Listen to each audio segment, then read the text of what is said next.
Shalom. First and foremost, I want to give all praises, honor, and glory to Yahweh, Bahasham, Yahweh Shai, Bahasham, Recha Kodash. Double honors to the elders and the apostles of Great Millstone, and peace and blessings to the elect. And today, we're going to go into the book of Matthew, the 8th chapter. When he was come down from the mountain, great multitudes followed him. And behold, there came a leper and worshipped him, saying, Lord, if thou wilt, thou canst make me clean.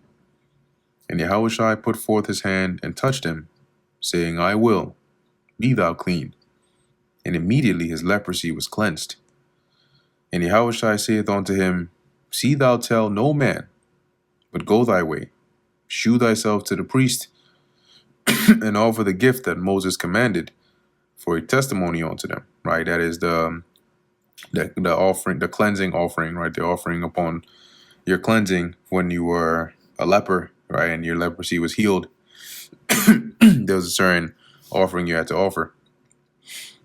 And when Yahushua was entered into Capernaum, there came unto him a centurion, beseeching him. And this centurion was an Israelite, but he was, in the Roman army. Okay. And so, there were a lot of different professions that Israel frowned upon, right? Like publicans, tax collectors, even those in the Roman army, because you had some that would use that to do certain unlawful things, right? Or even abuse, Israelites, even though they themselves were Israelites. But so the centurion comes and begs him, right? And saying, Lord, my servant lieth at home, sick of the palsy, grievously tormented. And let's go into that word palsy here. I believe it's some form of paralysis. Yeah, paralytic, suffering from the relaxing of nerves on one side, disabled, weak of limb. So some similarly related issue. And Yahushua saith unto him, I will come and heal him. And the centurion answered and said, Lord, I am not worthy that thou shouldest come under my roof, but speak the word only, and my servant shall be healed. For I am a man under authority, having soldiers under me, and I say to this man, Go, and he goeth, and to another, Come, and he cometh, and to my servant, Do this, and he doeth it. And the point that the centurion was making here is that, I understand how authority works. Authority is not by proximity, but by command. And so he's saying here, I don't need to be with my soldiers. I just need to give them the word and they'll do it, right? I just give my servant the word and he does it. And this centurion understood the authority that the Lord had, which is to say, Lord, you don't even need to be there. You just give the word. And just as I'm able to command soldiers or servants and they do things, you can command anything. You can command the sickness and it'll go away. And he believed that, right? When Yahushua heard it, he marveled and said to them that followed, Verily I say unto you, I have not found so great faith, no, not in Israel. And he was referring to the region where he was at, because I believe it mentioned he was in Capernaum, right? And I think that's one of the cities that he also upbraided for their lack of belief. So there weren't really much heavy believers in there. And that's why he said that. And I say unto you that many shall come from the east and west and shall sit down with Abraham and Isaac and Jacob in the kingdom of heaven. And these are Israelites, right? That were in a Gentile state of mind, or would be scattered in the four corners of the earth. They would be gathered, and brought and inherit the kingdom. As to where, right? But the children of the kingdom shall be cast out into outer darkness, and there shall be weeping and gnashing of teeth. So you would have some that they would know they were Israelites, right? But due to their unbelief or stumbling at Yahushua and not believing in him, they would not make it, right, to enter the kingdom, right? They wouldn't gain salvation. They would come again through the reincarnation, but to make it on those ships or to be delivered, they wouldn't have that. And it's a similar concept the Apostle Paul mentions, I believe, in Romans the 11th chapter, about how through their fall, salvation has been open to many, right? Referring to the Israelite foreigners. It says, there shall be weeping and gnashing of teeth, right? Because when that time comes and they don't gain that salvation, it's going to be a painful thing, right? People are going to be wailing, and, it's going to be a sad time for them. And Yahushua said unto the centurion, go thy way, and as thou hast believed, so be it done unto thee. And his servant was healed in the self same hour. And when Yahushua came to Peter's house, he saw his wife's mother laid, which is his mother-in-law. So she was like lying down and sick of a fever. And he touched her hand, and the fever left her. And she arose and ministered unto them. That is, she served them. Like to, give them food or, whatever they needed. When the even was come, they brought unto him many that were possessed with devils, and he cast out the spirits with his word, and healed all that were sick, that it might be fulfilled which was spoken by Isaiah the prophet, saying, himself took our infirmities and bare our sicknesses. Now when Yahushua saw great multitudes about him, he gave commandment to depart onto the other side.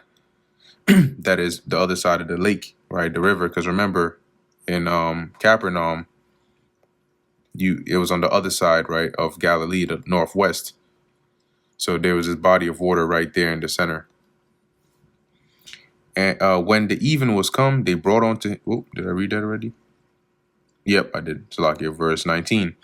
And a certain scribe came and said unto him, Master, I will follow thee whithersoever thou goest. And Yahushua said unto him, the foxes have holes, and the birds of the air have nests, but the Son of Man hath not where to lay his head. And he said this to break expectations, or to manage expectations, to let this scribe know that, look, you gotta know what it is you'd be getting into. Your life is different than mine. You're a scribe, right? You probably live in a nice house. You're good. You have all of that. Over here, it's rough. Okay. Yahushua was constantly on the move, going from one area to another. He wasn't like going out and then come back home, right, and then sleep and then wake up at like 10 a.m. No, sometimes he'd be out in the early mornings and the a.m.s, right, preaching for hours, going from one area to another. Sometimes going days without eating. So it wasn't a comfortable kind of lifestyle he was living, and that's the point he was making to describe here. And another of his disciples said unto him, Lord, suffer me to go and to first go and bury my father. But Yahushua said unto him, follow me, and let the dead bury their dead. Meaning, let those that are spiritually dead bury their physical dead. You have bigger responsibilities. And when he was entered into a ship, his disciples followed him. And behold, there arose a great tempest in the sea, insomuch that the ship was covered with the waves, but he was asleep. So it looked like the ship was going to sink. It was so much water getting in. And his disciples came to him and awoke him, saying, Lord, save us, we perish. And he saith unto them, why are ye fearful, O ye of little faith? What's there to fear? What you think? I'm going to be on the ship here with y'all, and that, does that make sense to you? The Most High would set all this. They set all this up. Send the Messiah to come and be with you, just so we can all die on a boat in the water somewhere. And then he arose and rebuked the winds and the sea, and there was a great calm. But the men marveled, saying, what manner is this, that even the winds and the sea obey him? Their eyes blinking, their jaws dropped. They're like, yo, looking at each other like, nah. They probably got scared. And when he was come to the other side into the country of the Gergesenes, there met him two possessed with devils, coming out of the tombs, exceeding fierce, so that no man might pass by that way. So they had a lot of demons on them, but you can see their look was like very intense, and so scary that nobody wanted to go by that way. And behold, they cried out, saying, What have we to do with thee, Yahushai, thou Son of God? Art thou come hither to torment us before the time? Because remember that the demons have their reign, they have their free reign now, but soon enough, right, they're not going to have that that free dominion. Okay, so obviously in the kingdom, they wouldn't be able to run around rampantly as they are now. Why do you think the world is in such a disarray? Everybody got demons on them nowadays. But as they were saying here, the Lord, continuing on in verse 30, and there was a good way off from them and herd of many swine feeding, right? So you had the pigs being fed not too far from them. So the devils besought him, saying, if thou cast us out, suffer us to go away into the herd of swine. So if you're gonna exercise us out of these people here, then at least let us go into the pigs over there to have like some host. And he said unto them, Go. And they went, and when they came out of those two people, they went into the herd of swine. And behold, the whole herd of swine ran violently down a steep place into the sea and perished in the waters. Them pigs were like, hell no. Yeah. Nope. They started squealing and shit. He said, hell no, I'm all right.